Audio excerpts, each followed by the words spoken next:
Shelter us with your peace.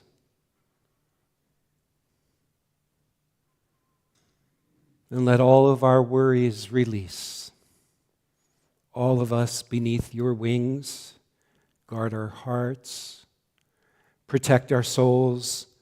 Let us rise up completed and whole. All of us beneath your wings, the wings of peace. So may we center in peace, even during this troubling time. May we kindle even the smallest flame of hope within us and among us. May we hold hope for humanity as we move now into this time of shared silence.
We also bring with us whatever burdens or concerns are weighing in our own heart. And we take time to attend to those concerns, and if we wish, to share them with others. We also take time to leave just a little space for whatever whispers of the Spirit might be coming through us as experiences of joy as well. So let's take a moment now and just attend to our own hearts. And in a moment, I'll invite you to share your concerns and any joys you may be having as well. So let's pause first.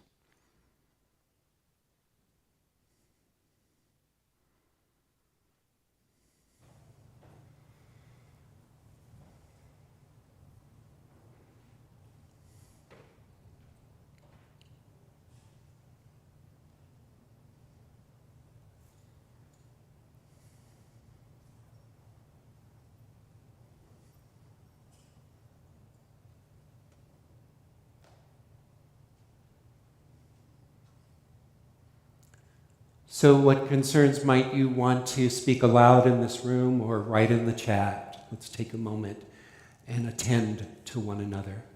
Anyone? Ukrainian people. Israel, Gaza, Syria. Collab family.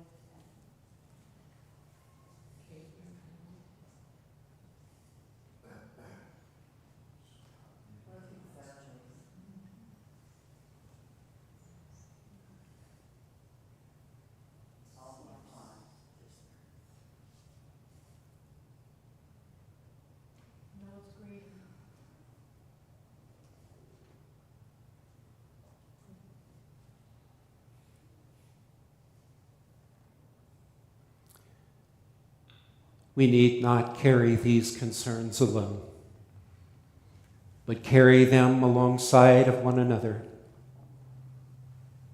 and open ourselves to be instruments of love, peace, compassion, and healing.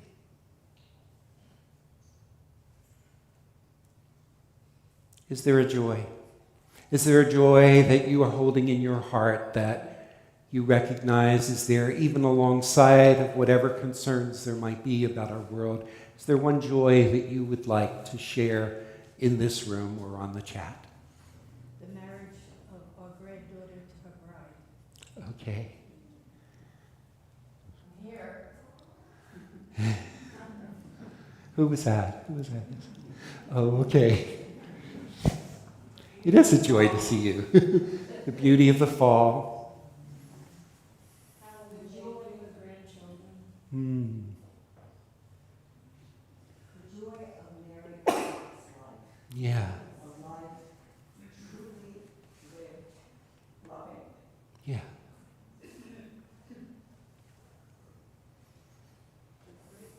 Generation coming up. She said the great new generation coming up. She meant all of you.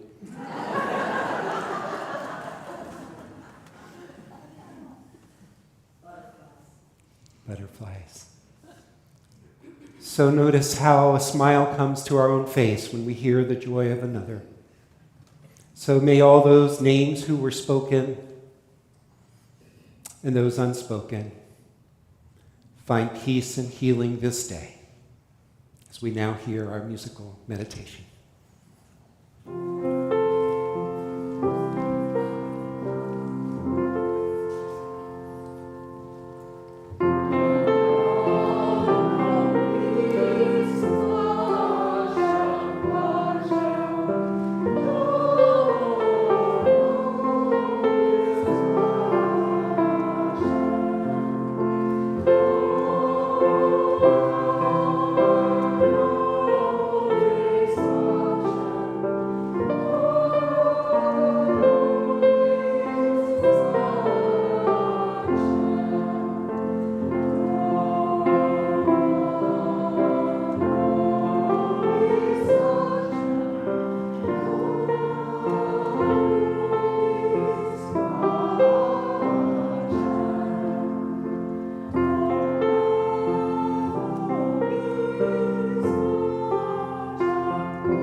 Our reading today is adapted from Stephen Cope's The Great Work of Your Life, a Guide for the Journey to Your Calling, True Calling.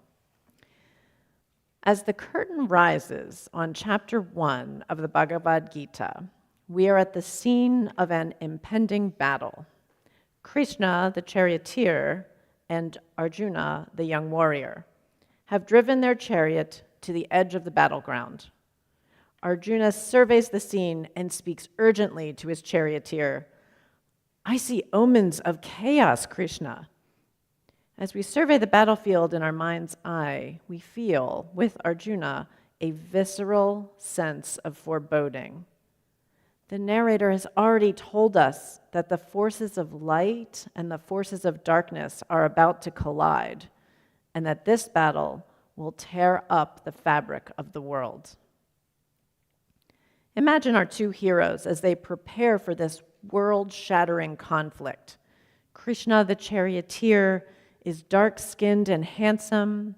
He is steady, regal, unwavering. We'll find out later that he is God in one of the many disguises. Arjuna, our bold warrior, He too is handsome, but not so steady as Krishna. He is young and brash and immature. He is highly prized by his family and idealized by the common people. Krishna, says Arjuna, as the narrative opens, halt my chariot between the armies, far enough for me to see these men who lust for war. Arjuna surveys the scene of the impending battle, and what does he see? A sight that undoes him. Arjuna sees his own kinsmen arrayed against him.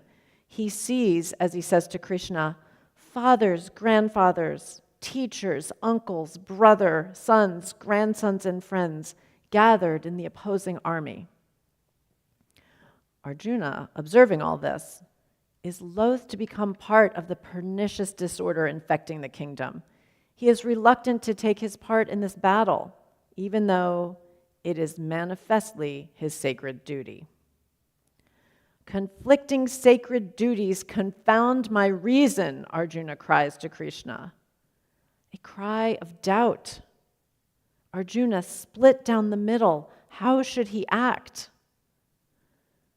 As a great warrior, Arjuna has always known that his sacred duty is to fight on the side of the right in a just war. And according to the rules of war so clearly laid out in the scriptures, rules that are as close to Arjuna as his own heart, this is indeed a just war. The peace of the kingdom has been profoundly disrupted by the unjust usurpation of the throne. The people of the realm will suffer as a result of this unjust usurpation. It is Arjuna's duty to fight. And yet, he is confronted with a problem above and beyond the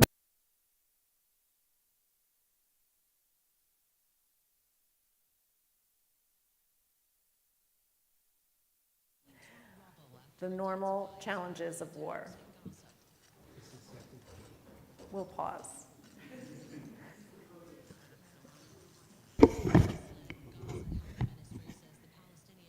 The normal challenges of war. He sees that his own people are standing against him. Will he kill them? If he does, he will take on the karma of this act and suffer for many lifetimes to come. However, if he does not act, he will betray his code, the sacred duty that has given his very life meaning. Arjuna is caught on the horns of a vicious dilemma. We don't know which weight is worse to bear, Arjuna says to Krishna. Our conquering them or their conquering us. Arjuna feels the conflict viscerally. Krishna, he says, my limbs sing, my mouth is parched, my body trembles, the hair bristles on my flesh, the magic bow slips from my hand, my skin burns, I cannot stand still, my mind reels. Arjuna sees clearly that having executed his sacred duty and having slain his own kinsmen, he will not himself be able to go on living. What should he do? Arjuna does perhaps the most sensible thing possible. He falls to the floor of the chariot. I cannot fight this fight, he cries to Krishna. And then Arjuna falls silent.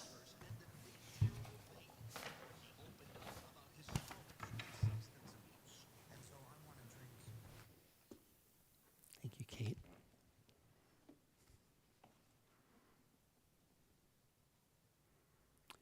Arjuna lies on the floor of the chariot and proclaims to Krishna, I cannot fight this fight. And then Arjuna falls silent.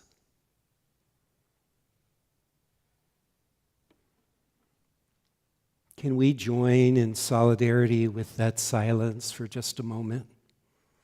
That universal silence that any one of us may feel at times when it seems that we are facing unsurmountable challenges, are confronted by a dilemma, wondering how we ought to proceed, particularly as it was in Arjuna's case, when we have to decide between two equally painful choices. And we are stymied or even paralyzed, as Arjuna was. And maybe our only response is silence.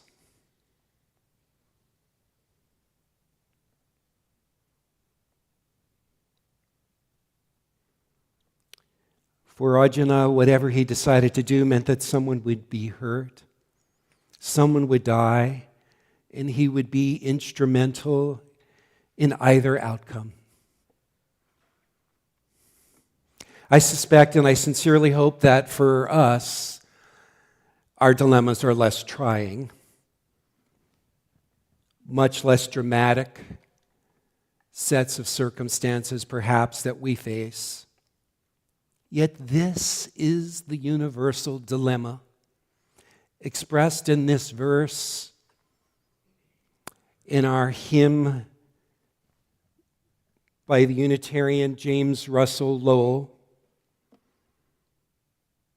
Once to every soul and nation comes the moment to decide.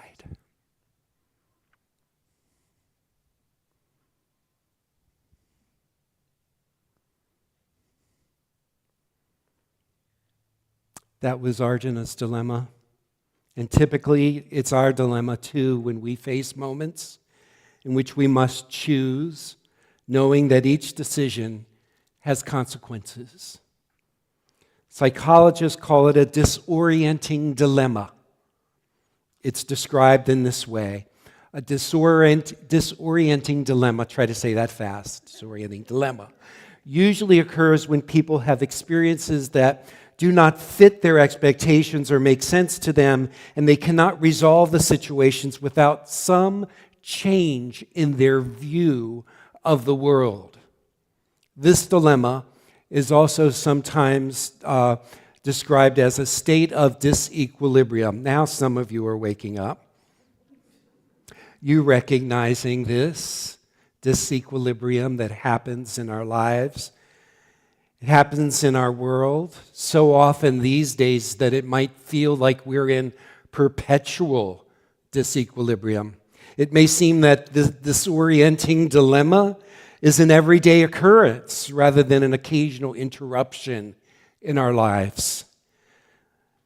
Those in the course of taking a journey with the Transcendentalists with me heard last Wednesday that disorienting dilemma in Ralph Waldo Emerson's life following the unexpected death of his first wife only 14 months after they were married. It turned his life upside down, or we could say it turned his life inside out.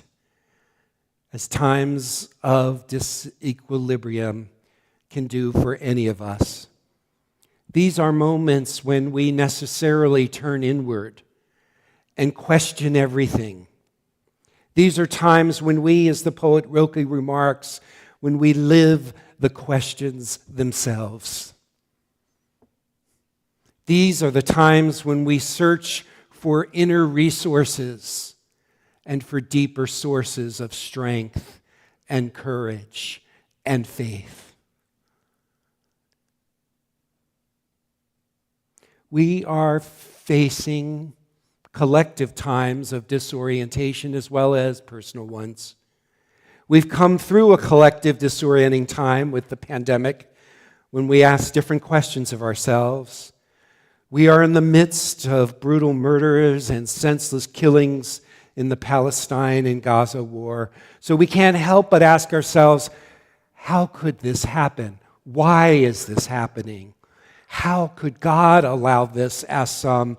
And most often we ask, what can we do? What can be done? Disorienting dilemmas and times of disorientation are the very stuff that our lives are made of. It's these times that when we are in the thick of things, that we sometimes awaken from our slumber, find ways to respond that we might not even know were within us. Sure, we have other choices. We could dull our senses. Sure, we could inhibit our awareness. Sure, we can addict ourselves to dopamine rushes by scrolling through our social media, hitting likes or looking for replies. I'm not pointing fingers at anyone. Sure, we can suppress the consciousness that is wanting to awaken in us. Sure, we can relinquish response. These are always choices that are available to us. Yet, we have come into the force field of this sanctuary, this particular sanctuary, and we risk staying awake, at least for a few more minutes.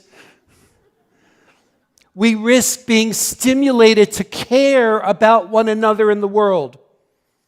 We endeavor to stay with dilemmas and disorientation rather than flee from them, because we know that is how deeper change happens. Amen? Arjuna's dilemma, as narrated in the Gita, is not particular to him. It is a universal one, and that is why this classic has held on for so long for so many people as a source of wisdom. In fact, the Bhagavad Gita, the Gita, was a text that J. Robert Oppenheimer turned to again and again. He delved into it, was captivated by it. He gave copies to others. He kept a copy on his desk. He studied Sanskrit so he could translate it himself. Having seen the recent movie Oppenheimer and read most of the book American Prometheus, the biography that the movie is based on, I came to appreciate why Oppenheimer was so enamored with the Gita. To cut to the chase, he was a person of contradictions. He lived in the tensions that would haunt him his whole life. And like Arjuna, he also sought to live out his particular dharma, his specific calling, and to be as true to it as he could until he couldn't. Oppenheimer, I'm going to resist calling him Opie, which was his preferred name, returned to this classic, this Hindu classical text, even though he was raised in a secular Jewish family who were engaged in the Ethical Culture Society in New York. The ethical culture movement, as some of you may know, was founded in 1876 by the philosopher Felix Adler, and it is explicitly a non-theistic, humanist community. In fact, the lyrics of our opening hymn this morning, "Hail the Glorious Golden City," were written by Felix Adler, this founder of ethical culture.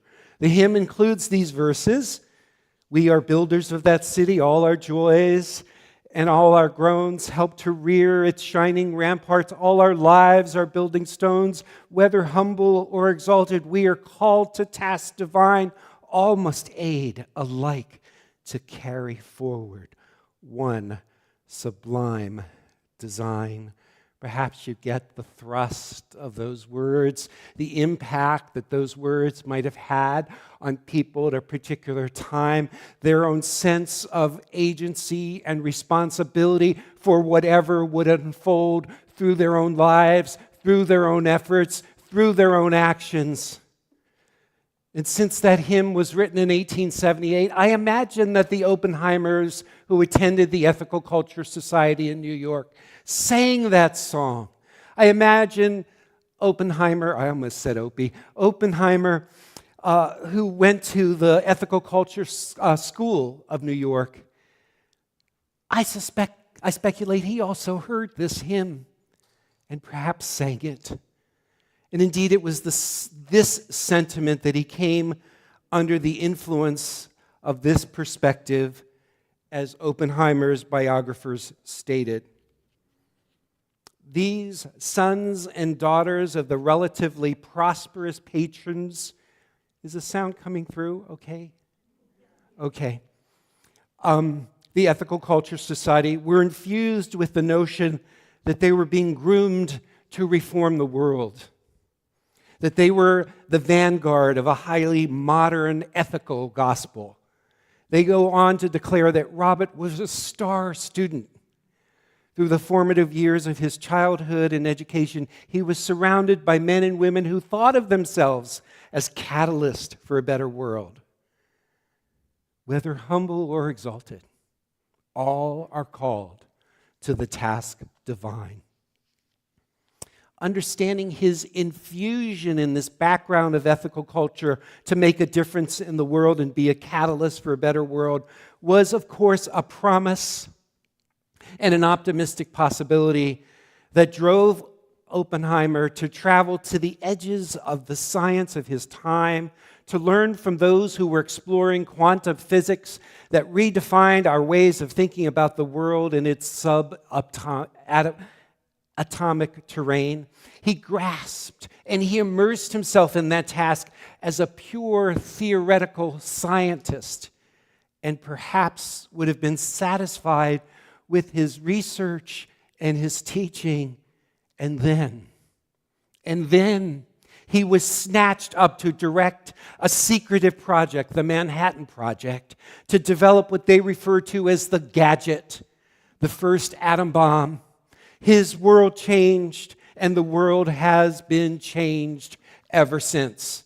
It is this life task that caused him to be famous, but also caused a disorienting dilemma in his own life and work from thenceforth. This is what made his attraction, I think, to the Gita so prescient. As one writer would say, he would find himself in nearly the same quandary, figuratively and literally, as Arjuna. Asked to lead the Manhattan Project amid another great war, he became a scientist given a warrior's task, the writer says. The war would continue whether Oppenheimer took part in it or not, as it had been for Arjuna, and there would be loss of life with or without him. Should he participate or should he withdraw? In exploring his correspondence and his journal entries, the biographers Bird and Sherwin in American Prometheus concluded that Oppenheimer was acutely attuned to the consequences of his action. But like Arjuna, he was also driven by his duty. So duty and ambition overrode his doubts, though doubt remained in the form of an ever-present awareness of his own human frailty. The message of the Gita can seem fatalistic to most of us in contemporary culture, since its message seems to be, when considering your dharma, you should not vacillate. It's your destiny. You're meant to do it.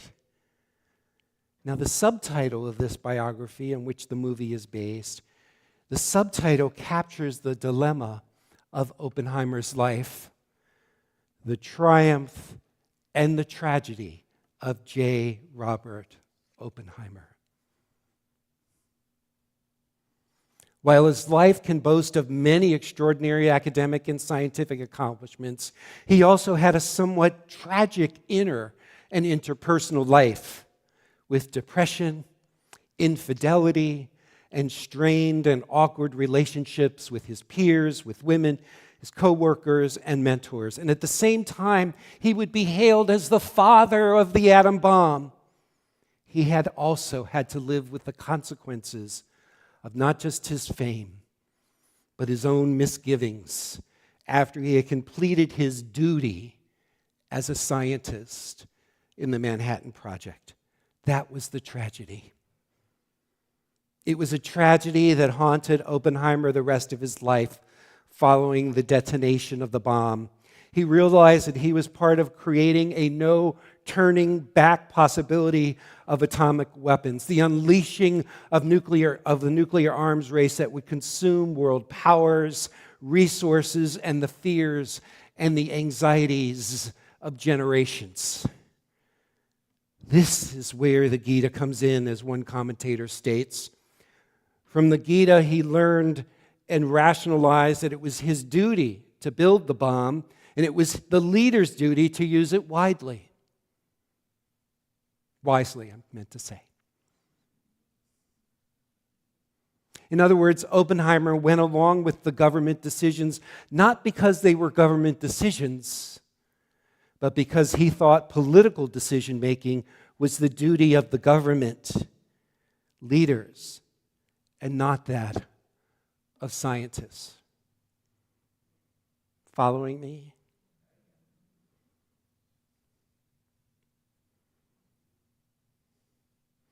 This kind of compartmentalization has its benefits, and it also has its ramifications.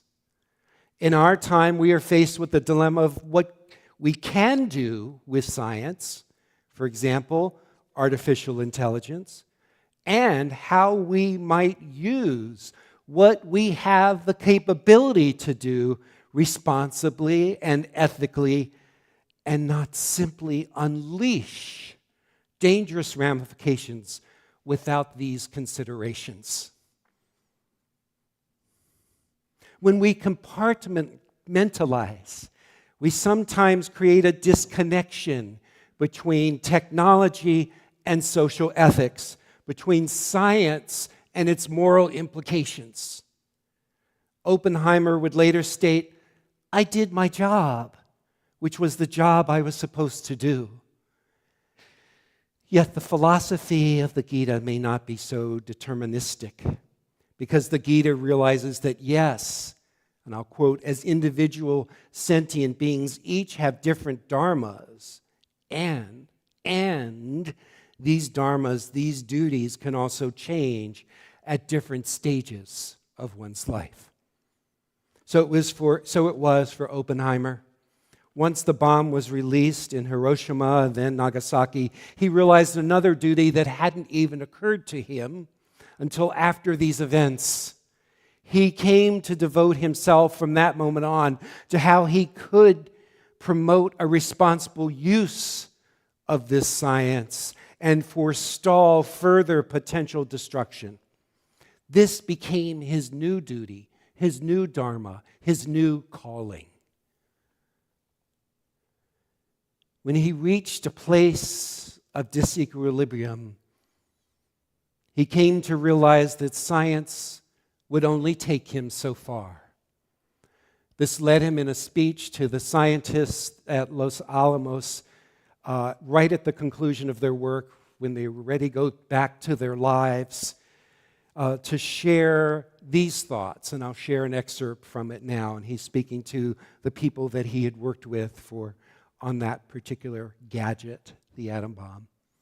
He says, "I think we have no hope at all if we yield in our beliefs in the value of science and the good it can be to the world to know about reality, about nature. I think that if we lose our faith in this, we stop being scientists. We sell out our heritage. We lose what we have of value for this time of crisis. But there's another thing.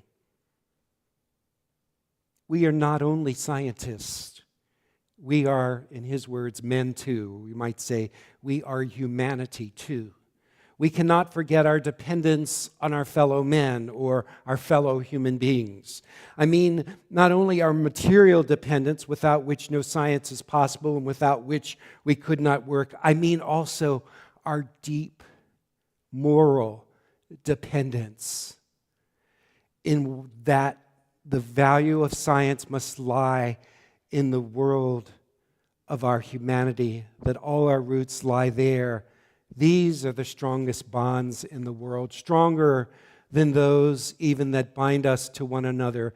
These are the deepest bonds, the bonds that bind us to our fellow human beings."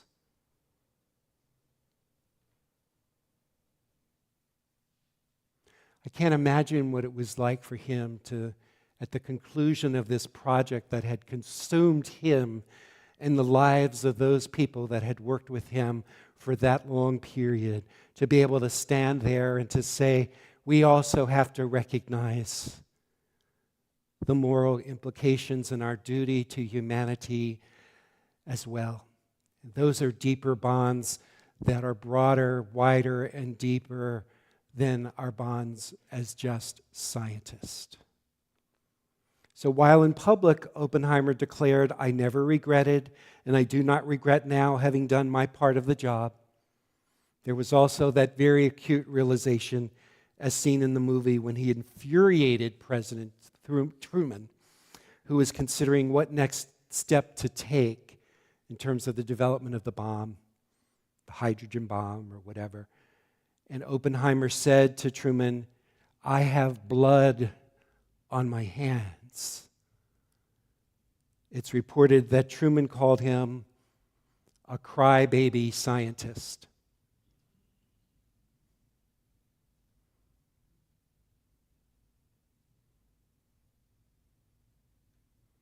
Who knows what the horrible turn of history would have taken if the German Nazis had developed and had the possibility of using the bomb first? Who knows if having the possibility of the bomb without actually using it would have provided enough deterrence to end the war? This was an awful dilemma that humans find themselves in time and time again. But yet we live in the legacy of a world in which nuclear weapons exist. As such, we must tell the full story and recognize the consequences and our own responsibility. It's often isn't told that the atomic test explosion itself led to devastating health consequences for about 13,000 New Mexicans who lived within a 50-mile radius of where the test occurred, and they were not warned beforehand or afterward. This exposure to radioactive material took a toll over several generations. That was not spoken of. And of course, there was the inestimable tragedy of each life lost in Hiroshima and Nagasaki. The weight of the pain to each of those families and the generational collective trauma for them is also unfathomable. Unfathomable, but real. More and more, we are understanding how much we are connected with all of life and with each other's lives. Across all the imaginary boundaries that we create on maps and within our own minds, we are still interconnected. We are still interconnected. More and more, we're coming to realize that what we have released in the name of science and the development of technology and the pursuit of progress has both its benefits and its consequences.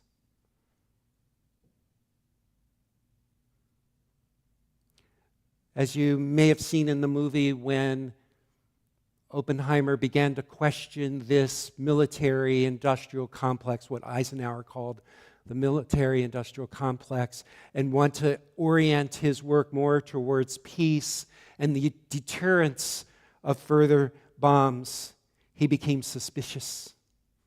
They became suspicious of him, saw him as a threat, as non-patriotic.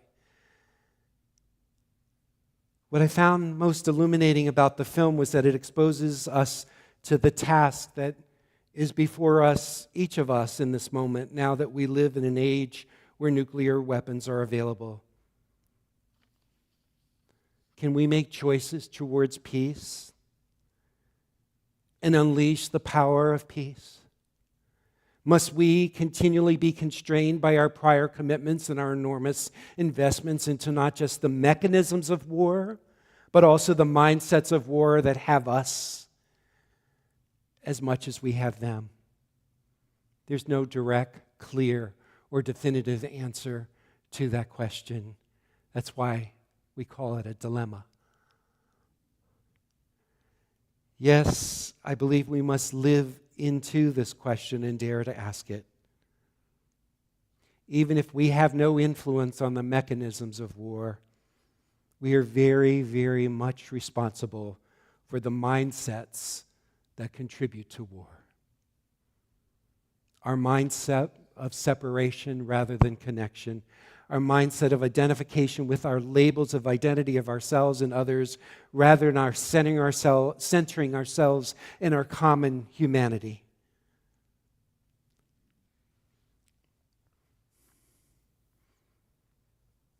And so on that call this week with the combatants for peace, Israelis and Palestinians, many of whom were in their own grief and sorrow, I heard this poem, and I believe it speaks to the choice before us. It's composed by Sami al-Qasim, who writes, "The day I'm killed, my killer, rifling through my pockets, will find travel tickets, one to peace, one to fields and the rain, and one to the conscience of humankind. I beg you, my dear killer, don't ignore them. Don't waste such a thing, but take and use the tickets. Please, I beg you to go traveling."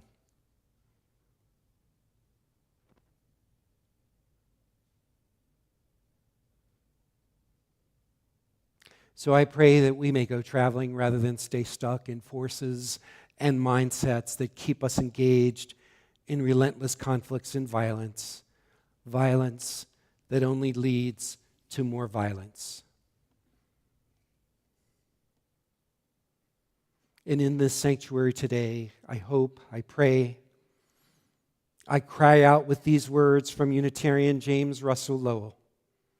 Once to every soul in nation comes the moment to decide.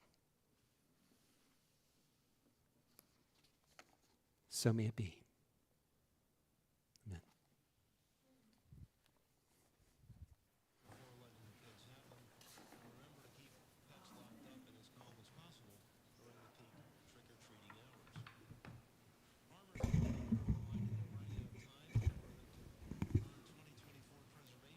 Thank you, Larry. Wow.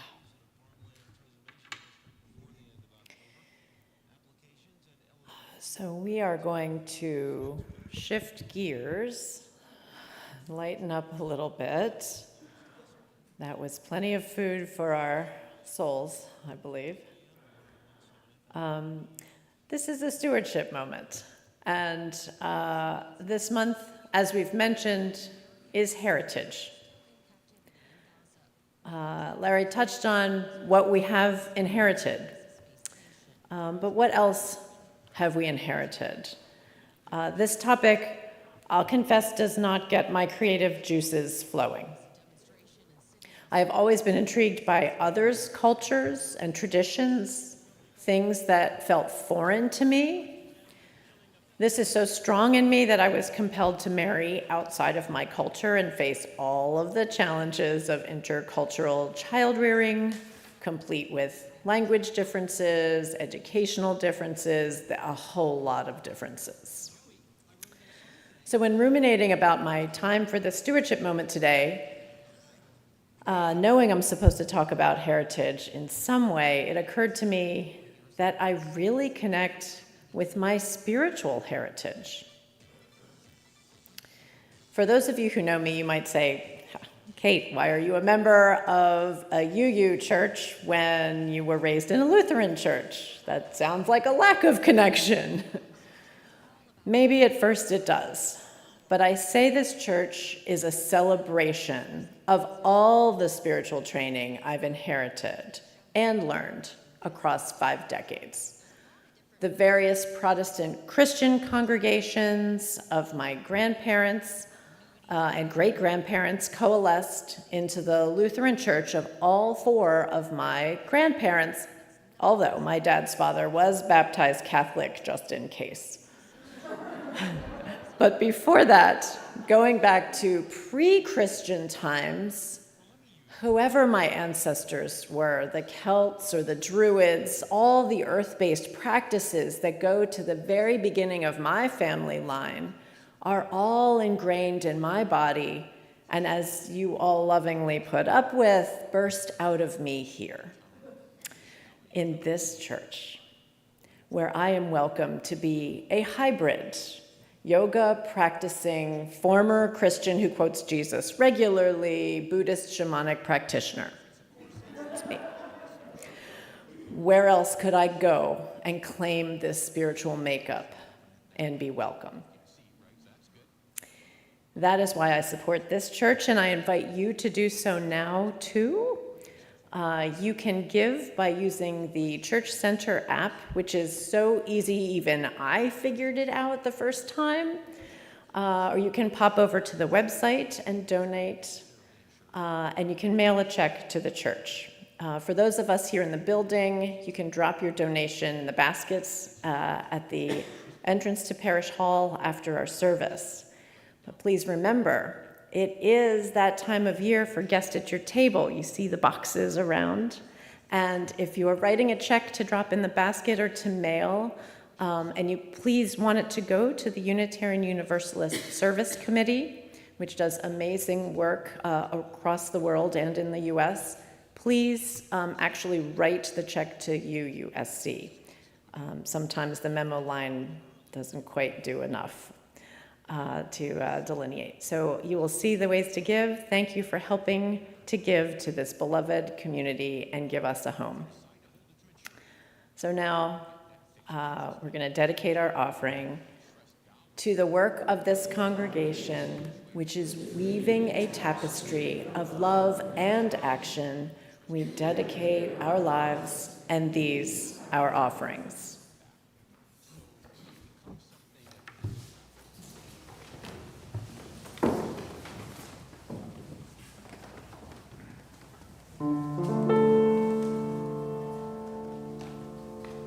My Lord, he said unto me, do you like my garden so fair?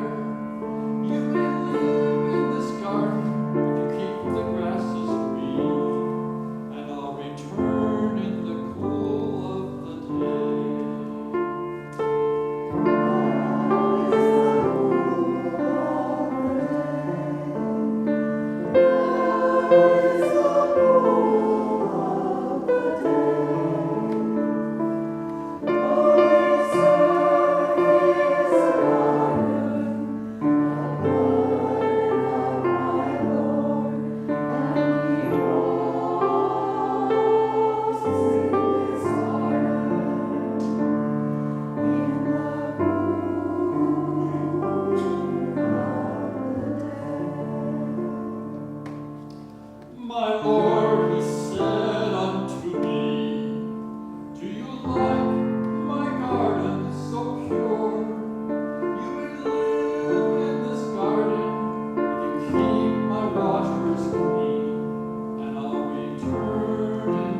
Just a reminder that you are invited to stay after the service for a discussion of the movie Oppenheimer at 12:30. No, 12 to 12. Oh, I'm sorry, 12 to 12:30 today. So grab your coffee and say hi, and then come back into the sanctuary.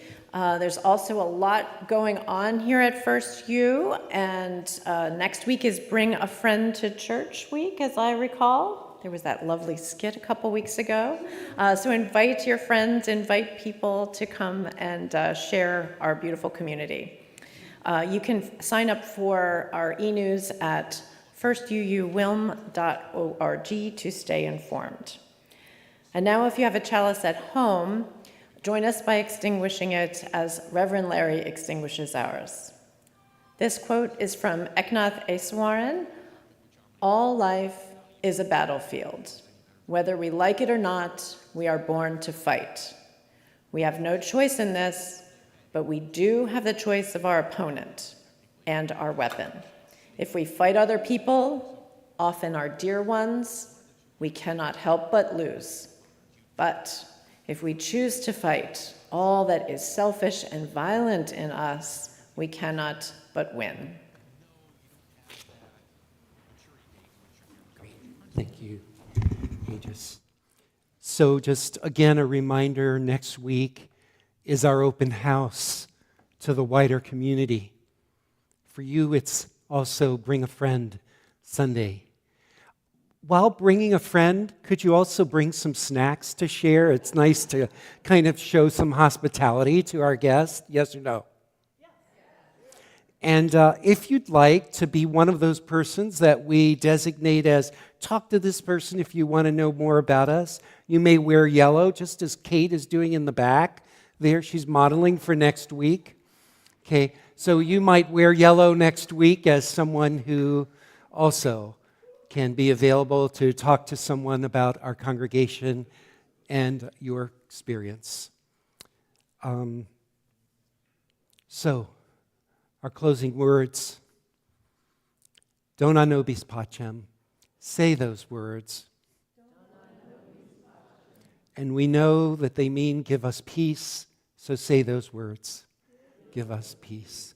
So may it be. Now let us sing together. We would be one. The words will be on the screen and also at 318 in the hymnal.